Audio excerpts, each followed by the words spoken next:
Don't have to go the other way. What is the oldest job? I didn't know what that's. And it's been long years. The old people's place. Oh, I'm gonna go. We have books. I said, yeah, we got a book. My mom said it'd be great, but it's only a little story. There's 4 years difference in our ages, and she used to being the baby. Right, yeah. Younger than me. Yeah. My sister was 13 years old.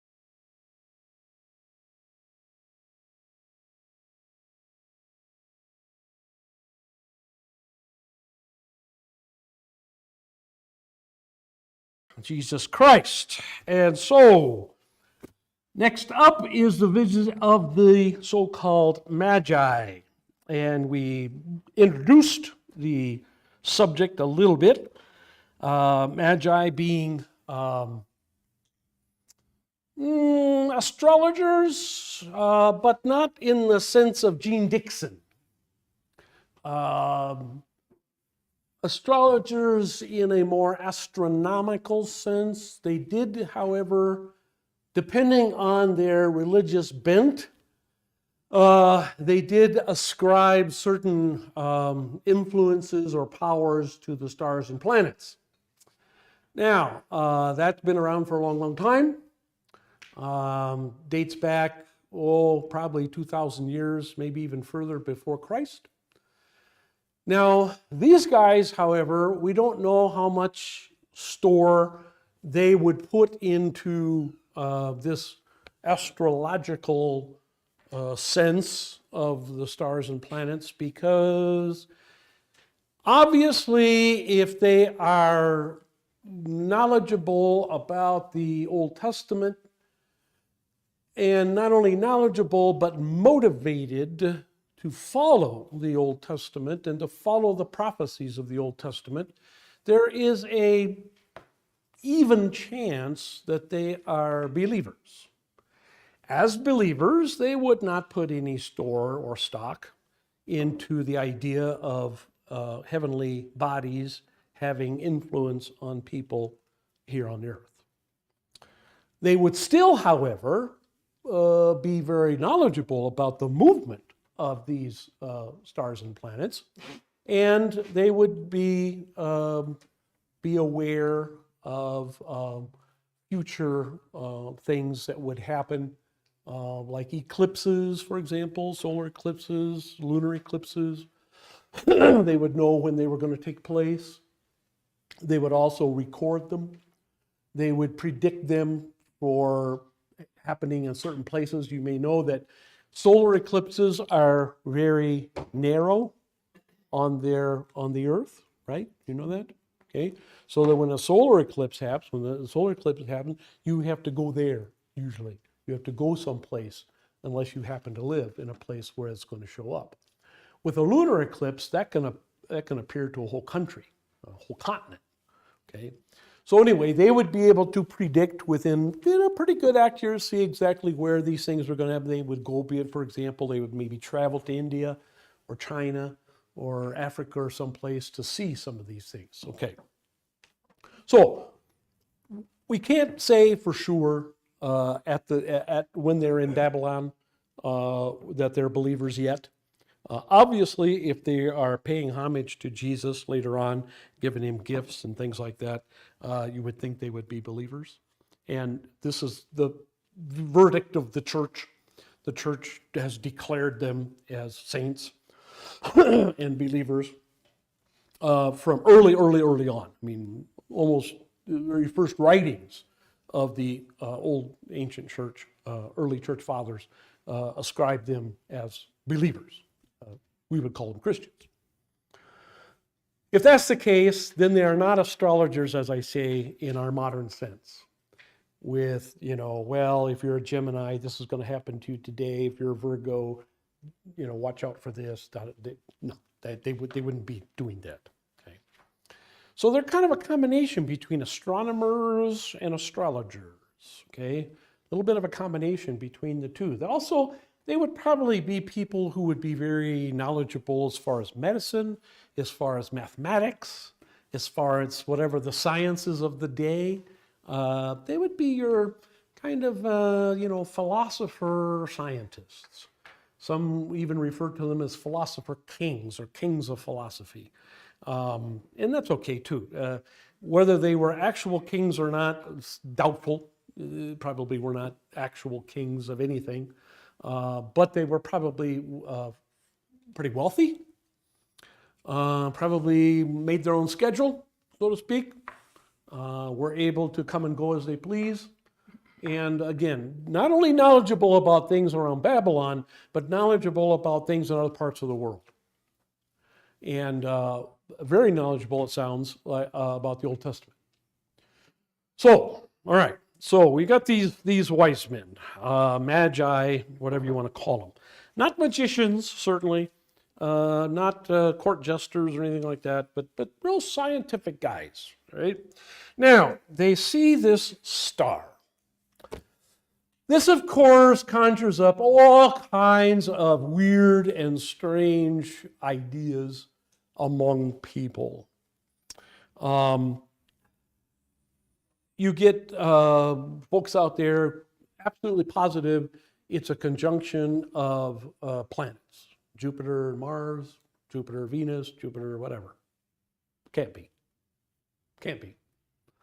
You get people saying it's a star gone nova, supernova, explosion of a star, way off somewhere in the galaxy. Can't be. Can't be that either. You have others saying it's a comet. Can't be. No, not going to be a comet either. Meteorite. Can't be that. The point of fact is, it is just something supernatural, period. That's all. It's something supernatural. The Bible calls it a star in the same way that the Bible says the sun sets. Hello? We know the sun does not set, right? Right. We know the earth is revolving, the sun stays put, doesn't it? But just because the Bible says the sun sets, that does not mean that the Bible writers were idiots and thought that the sun went around the earth. Okay? Does not mean that. Today we talk about sunset ourselves, and we know better, don't we? So, okay. So, the word star, something in the heavens, a star-like thing. Why do I say that it can't be any of those other astronomical items?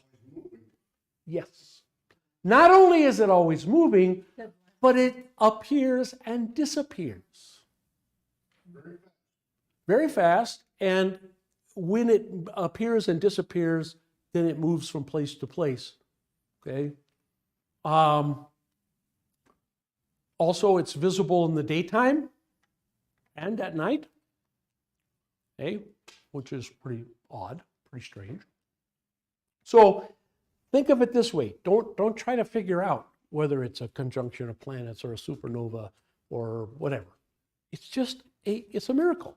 It's a supernatural thing. It's a thing created by God for a very specific purpose. That is to guide these guys to Jesus. Why? Why? Okay. Why a star? Why a star? Why not Jiminy Cricket? No, talking grasshopper. Why not Tinkerbell? It's bright. Right. And it's something that they can follow Okay, because it's bright and it shines it's light. light. And of course, Jesus is Light. the light of the world. Right, okay. The star moves in a way that the wise men can follow. If you've got a comet moves only one direction. If the wise men, okay, here's Babylon, okay, and the wise men are going to Bethlehem. Pretty much a straight line. But there's a problem. Anybody know what the problem is? The roads didn't go. Yeah, the roads didn't go that way. No caravan in its right mind would go across here. There were no roads across here. There were no trails. There were nothing. There was nothing. No oasis, no place to water your animals, no place to feed your camels, no place to rest, no place for shelter, nothing. It would be suicide for somebody to take off from Babylon and take off across that desert. Can't be done. Not in those days anyway. Okay, not without a 4-track vehicle and a GPS. Now, of course, they had the star. Okay, so the star, as I said before, God uses normal things, or even when he uses miraculous things, he very often uses them within the parameters of human experience. Like the crossing of the Red Sea. Talk a little more about that tomorrow on Sunday. But the crossing of the Red Sea, what does the Bible say? The Bible says strong east wind. Strong east wind piled the waters up, the Bible says. The Hebrew is very clear on that. Piled the waters up. Now, strong east wind is not miraculous, but a really, really big strong east wind is. In other words, so God takes something that is normal and uses it in a miraculous way. Manna still appears. You have it appearing around here every once in a while. Very rarely, but once in a while, mostly in the spring, sometimes in the fall of the year, you might go outside on a particular climatic day and you might find little kind of balls of white stuff stuck to your creosote or to your bushes. Okay? It's like manna, which the word manna in Hebrew simply means, what is it? Okay? So God takes manna, when it was already existing in the Sinai desert, and he expands it 1,000,000 times. Quail fly over the Sinai desert to this day. Okay? All he does, takes quail, multiplies it 1,000,000 times. Okay? So we got this amazing star, and the funny thing about this star is, okay, rather than put the wise men into danger of dying from exposure and other things, we follow the caravan route. Okay? Follow the caravan route, and so the star is not going straight east to west. The star goes northwest for a while, and then the star goes southwest for a while. Okay? Now, what star does that? What comet does that? What meteor does that? Nobody. Okay? That's why I say can't be any of those things. All right. Also, when they get to Jerusalem, they're lost. What do they do when they get to Jerusalem? Ask for directions. Why would they ask for directions in Jerusalem if the star was still telling them where to go? Hello? Why would they bother going to Herod? Hey, Herod, you got a king born in your kingdom somewhere. Whereabouts? Now, that's odd in itself. We'll get to that in a minute. So, folks, it disappeared. It led them as far as Jerusalem and then disappeared. Why? Why? Or they'd have to go to Herod. They would have to go to, maybe, but there's no magi in Jerusalem they could talk to. So the closest thing would be the advisors to Herod, right? In other words, Herod would have access to people who knew the Old Testament, okay? The scribes, Pharisees, etc., okay? He would have access to those. So doesn't necessarily mean that they needed to see Herod. Of course they did. And, they're ambassadors, traveling ambassadors, and so going to see the king is kind of the thing to do. But the point is that what did Herod do? Herod's not a Jew, is he? No, Herod's an Idumean. He doesn't know much of the Old Testament. He knows just enough to get by. He knows just enough to play along with the sacrifices, things in the temple and the prayers and stuff like that, just enough to try to stay out of trouble. So, of course, what does he do? He goes and asks his advisors, hey, scribes, where is this Messiah supposed to be born? Bingo. Okay, Messiah is supposed to be born in Bethlehem, Judea. Now, here's the big question. Here is the $64,000 question. These magi know the Old Testament so well that they pick out a very ancient prophecy back from Moses. Moses, when did Moses live? Moses. When did Moses live? Come on, folks. This should be at the tip of the tongue. 1500 BC. 1500 years before Christ. You should have this memorized by now. 1500 years before Christ. Okay? Where is the prophecy about Bethlehem? In which prophet? Oh, come on, people. Come on. You wonder why I have 3 or 4 Bible classes? Yeah. Micah 5:2. Okay. Now, the prophecy about the star rising out of Judah is 1500 BC. Probably known by the people in Babylon by 700, 800. We knew there were Jews going that direction, the Old Testament, by that time. Prophecy of Micah. When is that? When is Micah a prophet? What's Micah a prophet? About that same time, 500 or 600. Might be a little, maybe 100 years difference. Okay. And you remember what it says? O you, Bethlehem, Ephrathah. Okay. Though they'll be the least in the tribe of Judah, out of you will come one who will rule Israel. Okay, right? Okay. Now, they figured out that the ruler, the Messiah, first of all, they connected the scepter and the ruler in Judah with Messiah. Would you understand that like that? When you hear that, you heard that the first time? And a scepter shall rise out of, and shall not depart from Judah, from between Shiloh's feet, blah, blah, blah, right? Or between Judah's feet until Shiloh come. Do you understand that? No, you didn't understand that. You had to have it explained to you. Who's going to explain it to them in Babylon? What rabbis are in Babylon? Is there a temple in Babylon? No. Are there scribes in Babylon? No. Okay? But that they figured out. Oh, a star. Okay. Star means Messiah. Who told them that? No. Okay. Somehow they figured it out. And somehow they said, we should, where does it say in there, by the way, to follow it? Where does it say to follow the star? It doesn't, does it? That's not a prophecy, is it? No, it's not a prophecy. There's no prophecy in the Old Testament about anybody following the star, Jews or Gentiles, either one. So who told them to follow the star? Holy Spirit, I guess. Okay. But now you're telling me these guys are so smart.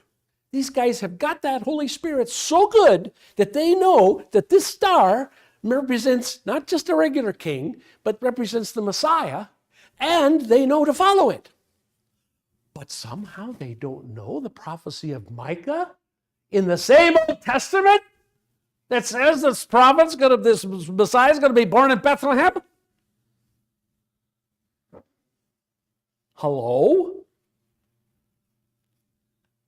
Answer me that, my friends. Answer me that. Why should they know one prophecy and not know the other? Why didn't they just go around Jerusalem and go to Bethlehem? Why did they go to Herod and say, oh, we're lost, we don't know where to go now. The star disappeared, now we don't know what to do. Okay, well maybe they did, for diplomatic reasons. But why ask? If the prophecy is so clear in Micah that the scribes knew it, and by the way, as the scribes, remember, belong to a party, but belong to a class, a theological class, who are mostly unbelievers. Hello? Well, Herod didn't know it. Well, yeah, he's not a Jew anyway. Well, he needs to be told. Right. Well, yeah. Folks, I'm just telling you, this is bizarre. This is weird. Why didn't they know this? I don't know. I really don't. This is just a question that has been in my mind for decades, and I've never been able to come up with an answer. It makes no sense whatsoever. And the reason I bring this up is because Bible critics often bring this up and say, this makes no sense. And to me, this just proves the veracity of the Bible. Why? Why does this prove the truthfulness of the Bible? Because it is so crazy. If you're going to write a holy book and you're going to try to convince the entire world to follow your beliefs, do you put something in your holy book that is this confusing? It's like, do you put something in your Bible like, let's see, David and Bathsheba? Do you take your one of your number one heroes and tell a story like that about him in your holy book? If you want to convince everybody to follow your religion, you tell a story like that about David? Committed murder, committed adultery, lied, cheat, steal, rob, you name it. Bum, total bum. You put that in there? You put a story in there about your king having 1,000 wives? If you want people to follow your moral book, the Bible? No, you don't do that. So again, do you put a story like this in there, which makes absolutely no sense? How the Magi knew to follow the star, knew what the star meant, but didn't know the Micah prophecy? You don't do that. You don't do that. It makes your book look dumb. Makes you look dumb. Okay?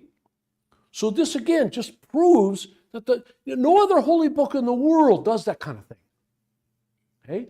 No other holy book in the world lets the world see the warts on its saints. Okay? This just proves, I think, the veracity of Scripture. Okay? The truthfulness of the Bible. And that it's written by God, not by man. And so God puts stuff in there once in a while like this that just boggle our minds. Just to show us, hey, this wasn't written by some guy trying to figure everything out. Because if it was a human being trying to figure everything out, he wouldn't have put it that way. He would have put the Magi going around Jerusalem straight to Bethlehem. Okay. So they get to Jerusalem, of course. Herod, says, "Oh, make sure and tell me where you find this guy. When you find him, let me know. I'll come too. And I'll pay homage." Yeah. Okay. And they didn't seem to think anything of it. It wasn't until later, after their visit, that an angel warned them, don't you go back to Herod. You go back and tell Herod, first he'll kill you, then he'll go and kill the Messiah too, or try to. Okay. So, all right. So then the star appears again. And we're told, in the story, that the star then appears to them at some point after they left Jerusalem, okay, and headed towards Bethlehem. And the star then stood over the house. Not the stable, but the house. Okay? The house. Okay? So, they're not in a stable anymore. Jesus is not in a cradle anymore. I've already told you this many times. The creche scene, right, with the wise men and the camels and everything, no, didn't happen that way. They were not there. They were not there. The best estimate is 2 years. And probably not at night, and probably not on Christmas Eve. Okay. Jesus' second birthday. Probably in the spring of the year, April, March, May, maybe, and 2.5 years down the road from December 25th, 6 BC. Okay? Because Herod dies in 4. So he has to give the order to kill the children in Bethlehem before he dies. And he dies early spring, 4 BC. Okay? So this has to be before that. We figure at least a year, maybe even 2 years. All right. What else do you want to know about the wise men? Anything? Yeah. How did it become changed to Christmas Eve and Christmas? How did that all, and then how did that evolve to be that time frame? Well, couple of things happened. First of all, it was probably winter. Okay. Winter in that part of the world, that's about the same latitude that we're at, okay, give or take. So winter in that latitude is mild enough that you can be out with your sheep in the wintertime. You know, wrap your cloak around you, and the sheep are fine, but keep an eye on them. Very early in the church, within less than 100 years of the time of after Jesus' ascension, after Pentecost. Less than 100 years after Pentecost, people began celebrating the birth of Jesus on December 25th. Or, well, that was a Julian calendar, so it's a little different, but on December 25th. This was mostly in the east, mostly in Alexandria and Baghdad, Antioch, Syria, Constantinople. It made its way over to Rome. When it got over to Rome, by that time, Rome was pretty much Christianized, and they wanted to get rid of the festival to the sun god, and so they replaced it with the Christmas celebration.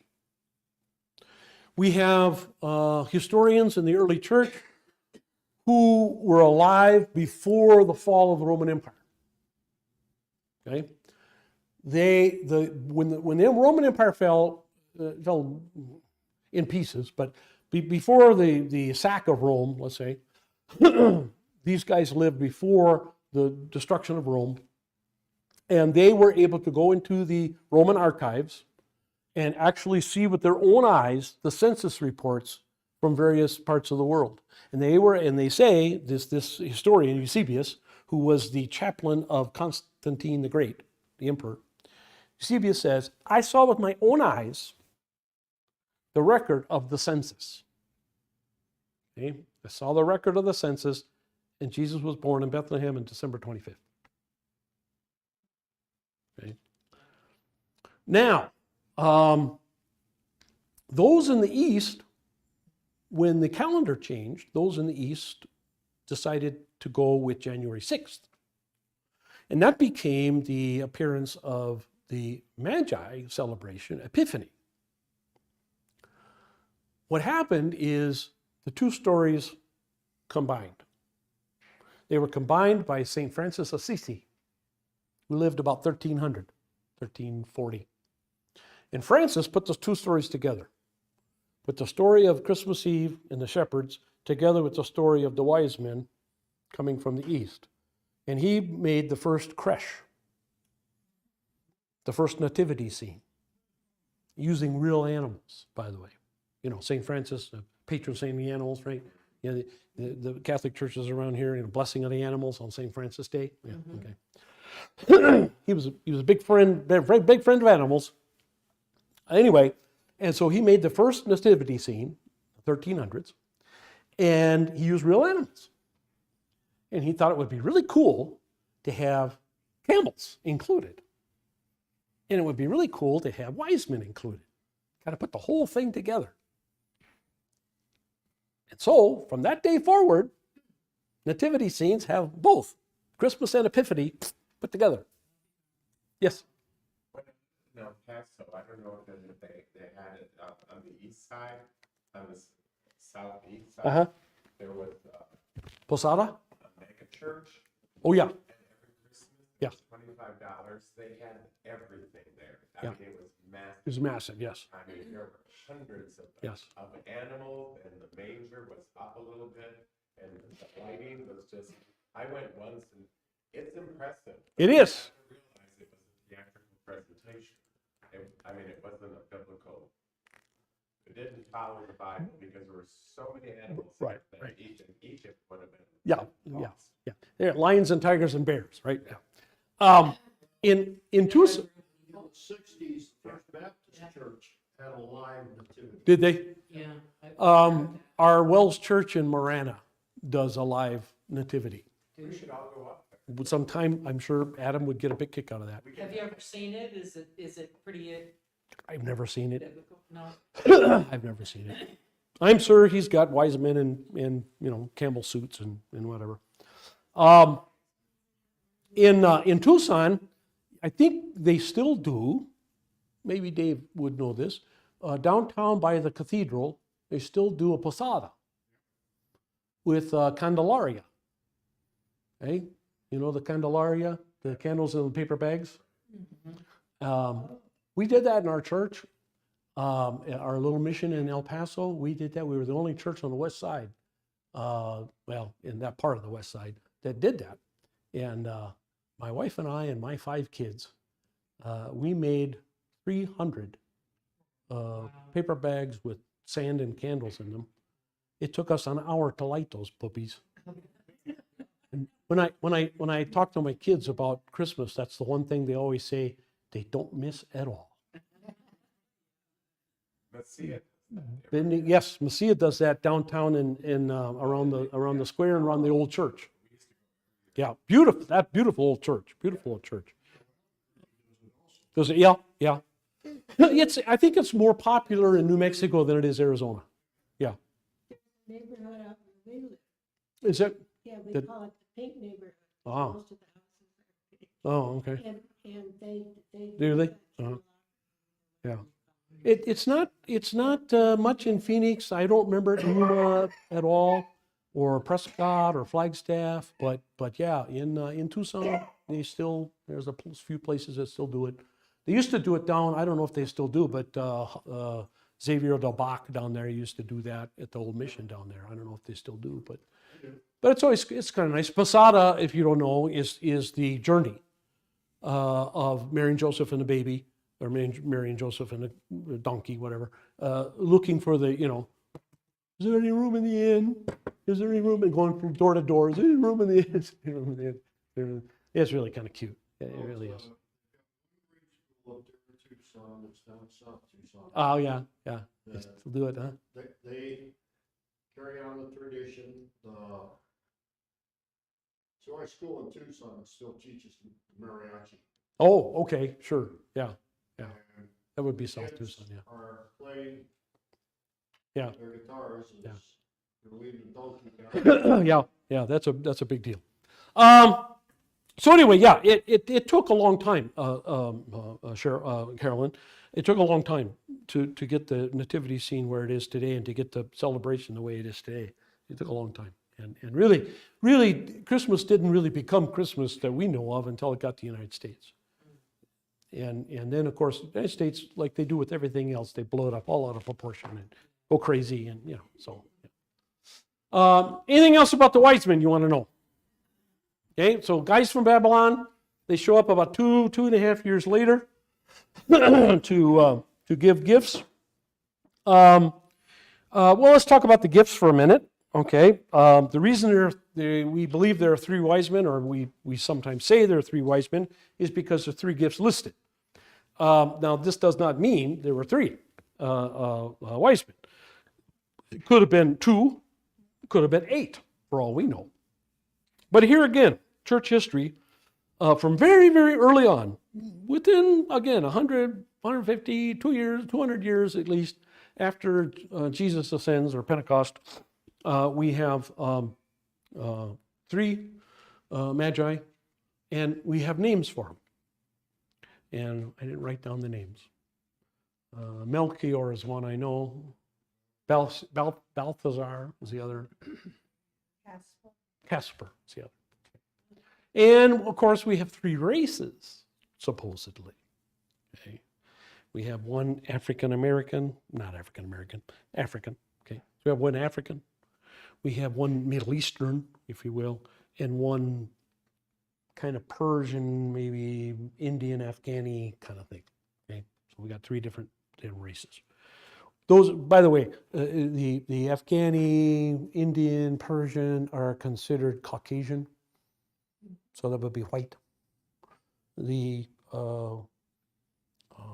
Middle Eastern would be considered Arab, or Israeli Arab, Jewish Arab, and of course an African. And so a lot of times you'll see the three wise men painted pale, and then a little darker, and then very dark. That's why, because these guys are supposed to represent these areas. How likely is that in Babylon for an African or an Indian, say, to rise to the level of a Magi? Indian, Iranian, more likely. Persian, that would be more likely. African, not very likely. But then again, the African could be Ethiopian, in which case the Babylonians had great respect for the Ethiopians because the Ethiopians were considered very, very wise, religious people. And of course, the Ethiopians were, many of them were converted to Judaism during the days of Solomon. And this was the land of Sheba, okay, Queen of Sheba, who went to Solomon and learned great wisdom from him, took it home with her.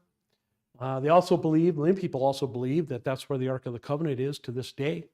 Rests on Elephantine Island in the middle of Lake Kinyaka or something like that in Ethiopia. What's that? Well, again, he would be, Indians are considered Caucasians. Persians also considered Caucasians. They come from the Caucasus. Okay, so Caucasians can be almond-skinned. They don't have to be Nordic-looking or Saxon-looking. They can be, yeah, no.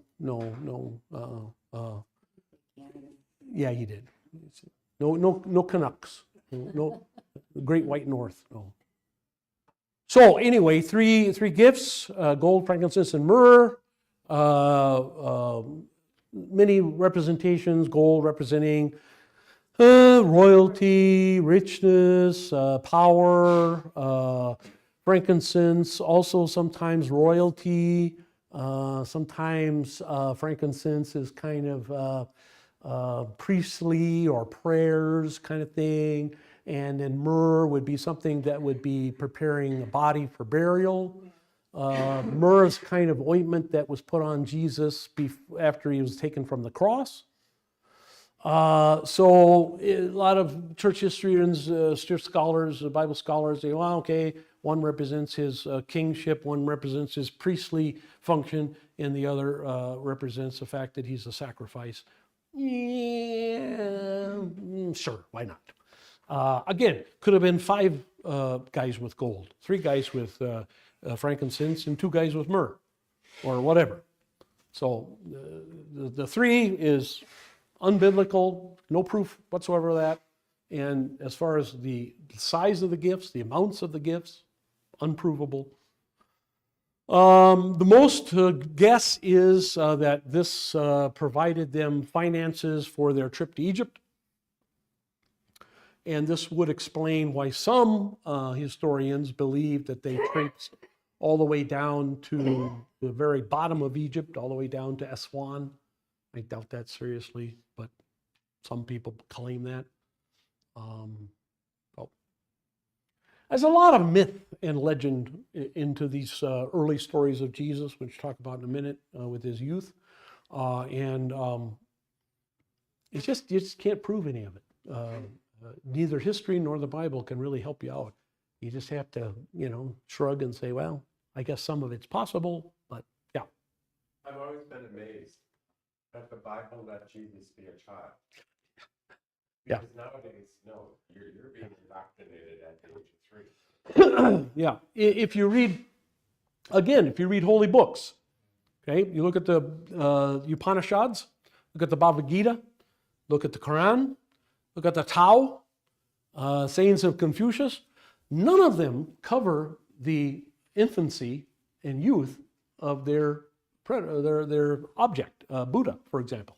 You don't hear anything about Buddha's. Well, you do hear about his youth, like 20 years old, but before that, you don't hear much of him at all. The only one is the Dalai Lama. Because he's been documented. Well, yeah, because the Dalai Lama is picked out. He can't even walk or talk. Right. Yeah, he's just selected. Yeah, he's born with a birthmark or some stupid thing. I don't know. Anyway, so yeah, it is true. This is true. It is not true of Muhammad. Muhammad shows up full grown in the Quran. Again, the Buddha shows up full grown. Yes. Depends on who you listen to. Most Islamic scholars will say, oh, absolutely not. I don't think he ever stopped being one.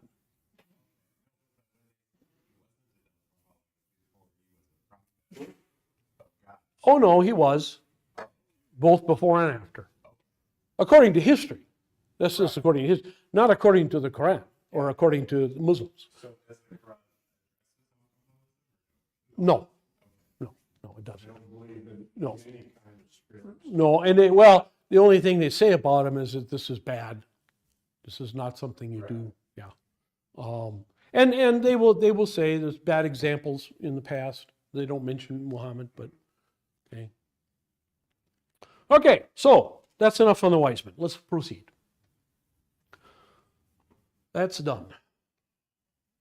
Visit of the Magi. Okay, flight to Egypt. We talked a little bit about that. Let's talk a little more. Excuse me? No. That's Moses. Micah before the Babylonian captivity. Babylonian captivity began at 586. And so, yeah, I would say 600 is a good is a good rule of thumb. Isaiah, remember, about 750, give or take. Yeah, always remember Babylonian captivity, 586. Isaiah 200 to 250 years before that, depending on which timeline you use. And then Isaiah being one of the early prophets, and then you've got all the other prophets, except for the ones, of course, after the Babylonian captivity. Okay, and remember too that there are prophets before Assyria took over the northern tribes and made them into the lost 10 tribes. That was 772. Okay, so again, after 25 years I've been doing this, guys. Okay, get it down. Okay, 1500, Moses. 750. Well, let's do the other one first. Well, that's okay. 750 Isaiah. This is, I'm not being specific here. 722, 10 tribes. 586, captivity. Okay, so these are really important milestones in the Old Testament that if you know them, then you can fit, David, 1000. Solomon after that, of course, then the split of the two kingdoms, and then you can put a whole bunch of prophets in here between Isaiah and the prophets to the prophets who prophesied to the north, okay, and then here the prophets who prophesied to the south, that is the kingdom of Judah, okay, put them down there. Micah was in there, all right, and then of course Babylonian captivity, and then you got 70 years of the captivity, okay. And then so take 70 away from that. And so you got what? 516, 515, and that's the return. So then you can figure that. And then in the middle here, you've got people like Jeremiah, Daniel, Ezekiel, you got them in there. And then after the return, you've got guys like Zechariah and Malachi. Okay, Malachi is the end. And he ends about I'm going to say 450, maybe 425. So there's the entire Old Testament. Moses, of course, writes the first 5 books. And you got Abraham, 2200. And the flood, let's call it 24. Okay, so there, the whole Old Testament, bingo. And of course, Jesus, well, we won't call him, we'll call it 6 BC. Jesus down here, okay? Bingo, done. Yeah. Do you know what website we can pull this down? From? That, you know, that you were taught off of or anything? Because I'd love to find this on a website and print out an actual sheet. Sure. It would take me a little time to find one that gets printable and easy to look at. I would, I passed it out a number of times, yes, but but I was looking at that. yeah. Oh, uh-huh. But it's missing because you just hit the high one. Right, yeah, right. This one, I'm thinking that it will list Right. There are those, yeah. all of the prophets. Yeah. Yeah, yeah. I mean, the one you gave us was very helpful, which made me. Yeah. Well, yeah, there are books, but you don't want a book. You want something you can send out or, yeah. Gotcha. Gotcha. Let me look around a little bit. I'm sure there's out there. I just, since I have mine in my head, I don't bother to look it up, but let me look around, see if I can find one. Okay, so anyway, trip to Egypt. So they go to Egypt, probably stayed among their own people. Probably a lot of Jews in Egypt by this time, lots and lots and lots. Population of Jews in Alexandria is half the city, if not more. We know that Jeremiah, for example, took a whole lot of Jews to Alexandria before the Babylonian captivity. They escaped Judah before the Babylonians came in and carted everybody off. That's where Jeremiah died, most likely.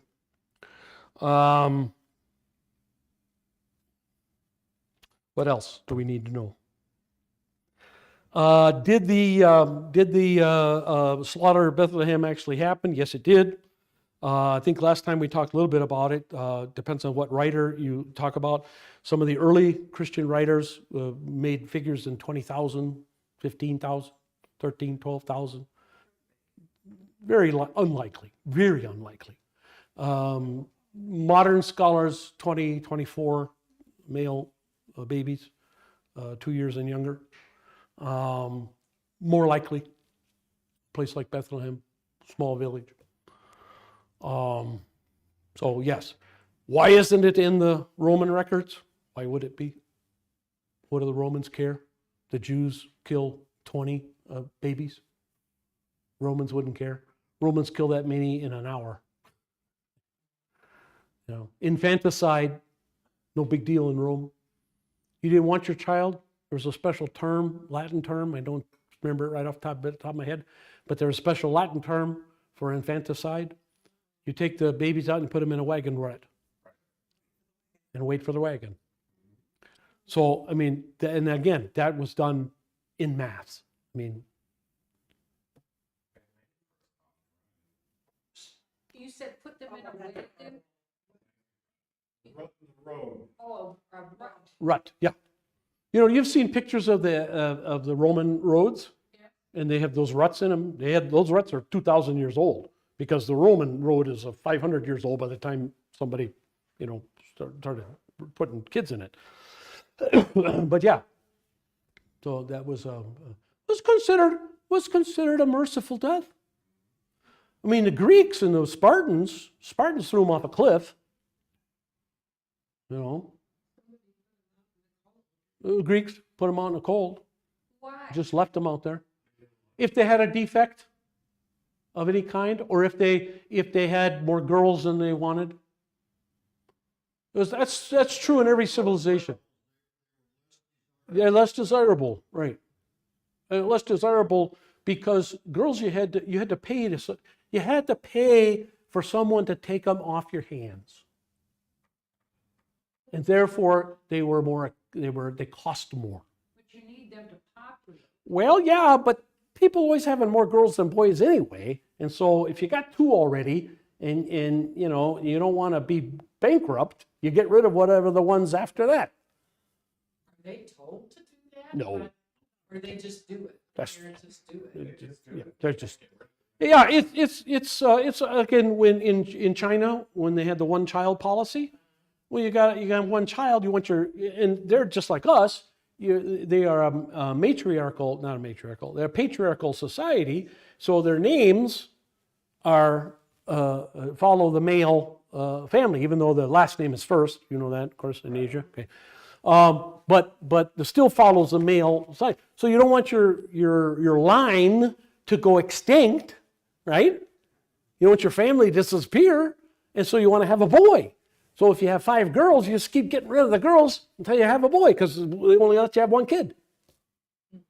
Now, of course, they're in big trouble, because now they got thousands and thousands of boys and no girls.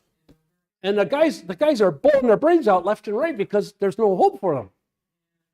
So their lines are going to die out anyway, dummies. Mm-hmm. Yeah. You were telling us about China repopulation. You know, we have to repopulate so much to keep going. Yeah. There was a YouTube video I saw in Yeah. the last week Yeah. that actually showed China is going to be in trouble in the next 20 to 30 years because of their population. They're in trouble now. is- Yeah. I told you about Japan. Remember last Sunday I told you about Japan, more deaths than births. Just came out yesterday. United Nations just announced, not yesterday, earlier this week. Same is true in Russia.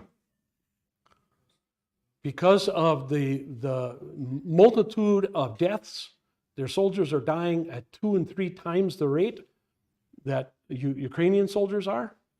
And so there's more, last year, 2022, there were more deaths in Russia than there were births by half, by 50%. And so Russia and China both are, and that's non-recoverable, folks. It's non-recoverable. Understand this. As a country cannot recover from this. When you get to that stage, when you are now twice as many people are dying than are born, you cannot recover. Ever. Ever. Okay? All you can do is continue to decline. That's all you can do. You cannot recover. It's impossible. Numerically, mathematically, it is impossible to recover. Okay? United States would be in the same boat if it were not for the illegal immigrants. Take that for what it's worth. I'm just telling you that those are the facts. That's the only thing keeping us above water right now. With so many males in China, do they have many more gays? Oh no, my goodness. That's illegal. It's illegal. You will be executed, yeah. Homosexuality is illegal in both China and Russia. This is why, we're off the subject, but this is why Putin frames the battle with Ukraine in moral terms. Because Ukraine accepts homosexuality and transgenderism. Okay? It is very westernized in that sense. Russia does not. And so many speeches, Putin talks about how the gays, lesbians, etc. in the West, like America, are pushing for support for Ukraine because Ukraine supports homosexual agenda. And that's why Putin is shocked, according to intelligence. He cannot understand why people in the West, especially America, especially conservatives in America, why conservatives in America are not supporting him instead of Ukraine. This is also why a lot of Republicans, if you wonder, why a lot of Republicans and conservatives in the Republican Party and elsewhere are trying to cut off support to Ukraine for this exact reason. Also, there are a lot of paramilitary groups in Ukraine that are fascist. This is not being reported. Unfortunately, the only guy reporting it is Tucker, and Tucker's a little...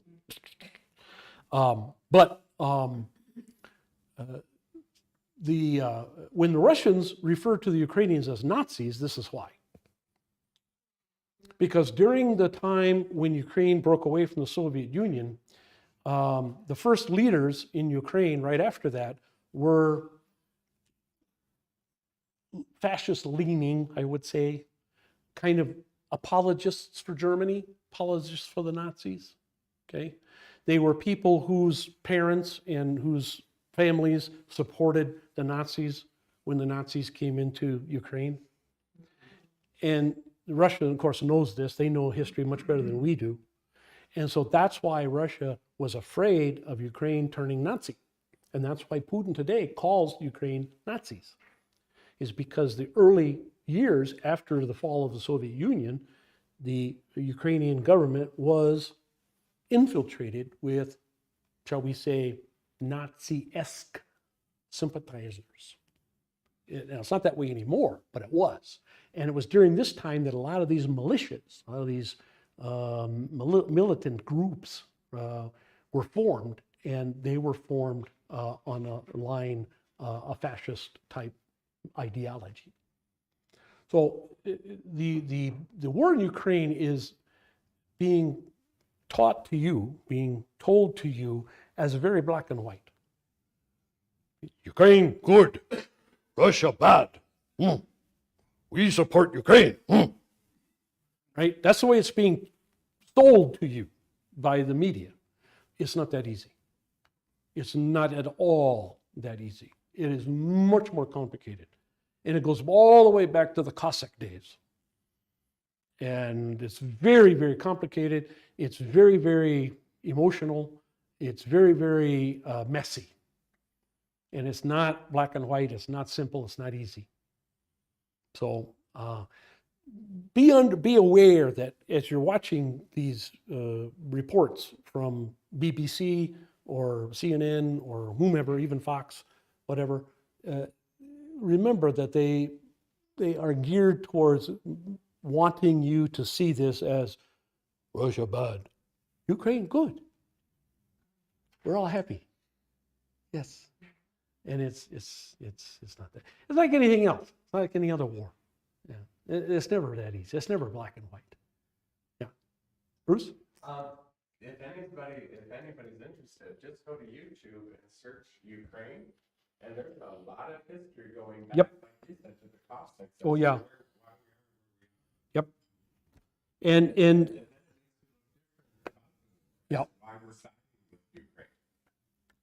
I want to talk just real quick about the silent years. We've got 2 minutes. And it won't take too much more because they are silent years. I will say, however, that if you Google youth of Jesus or Jesus as a teen or something, you will get lots of stuff. A lot of the apocryphal, New Testament apocrypha is usually referred to as pseudepigraphal. In other words, false writings.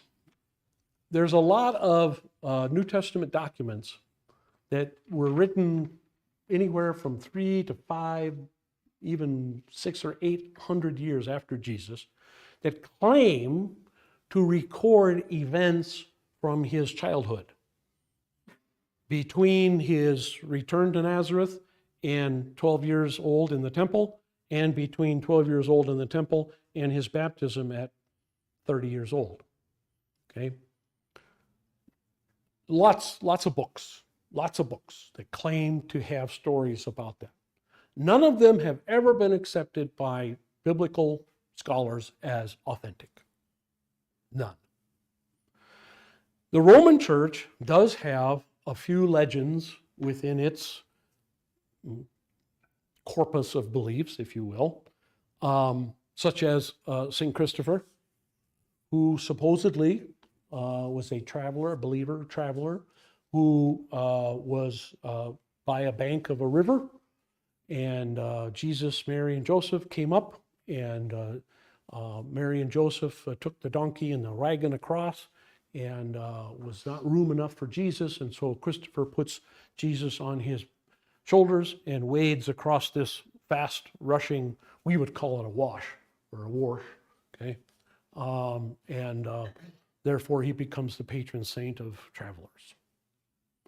No history at all behind it, none, except that the story was told already within a couple hundred years of Jesus. So there's a lot of that stuff. There's also some really spooky things. There's things about when Jesus is playing a game and one of his friends wins. I don't know what game it was, marbles, or I don't know, whatever. Anyway, and he strikes his playmate dumb and deaf as punishment for not letting Jesus win.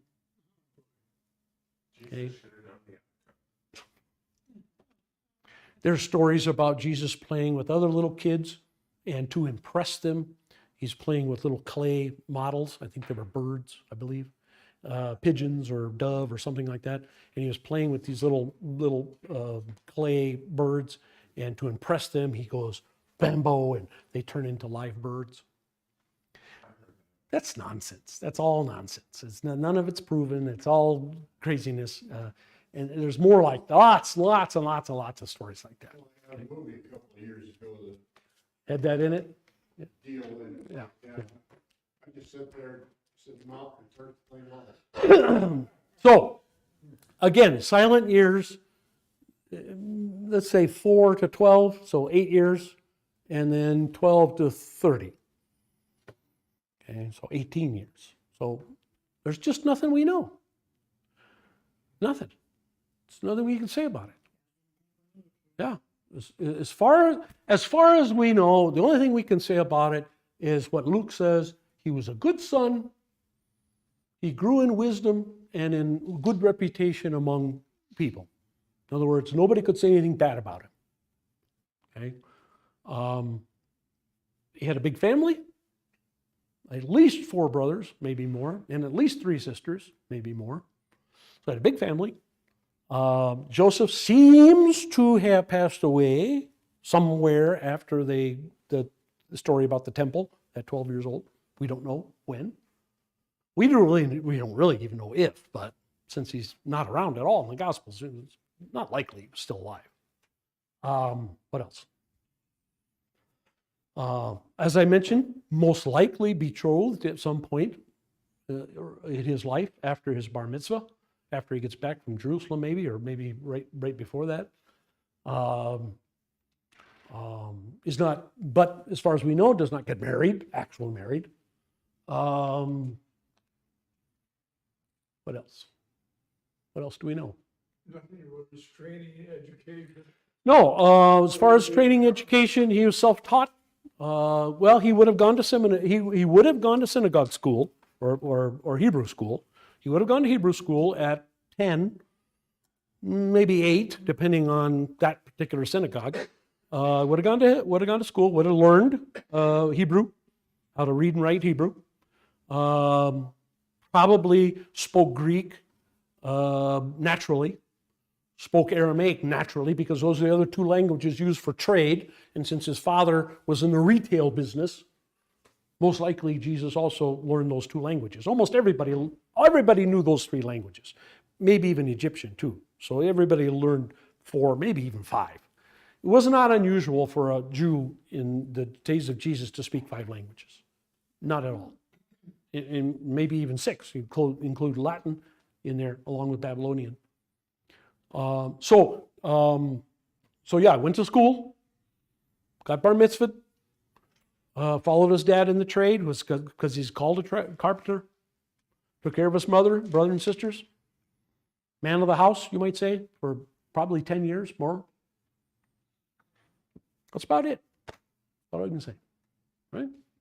Okay, we'll pick it up now. We get into the actual ministry of Jesus. We should probably talk a little bit about the age 12 thing. We'll do that. But so we'll pick it up at number 12 on page 9. Okay. Sorry for keeping you.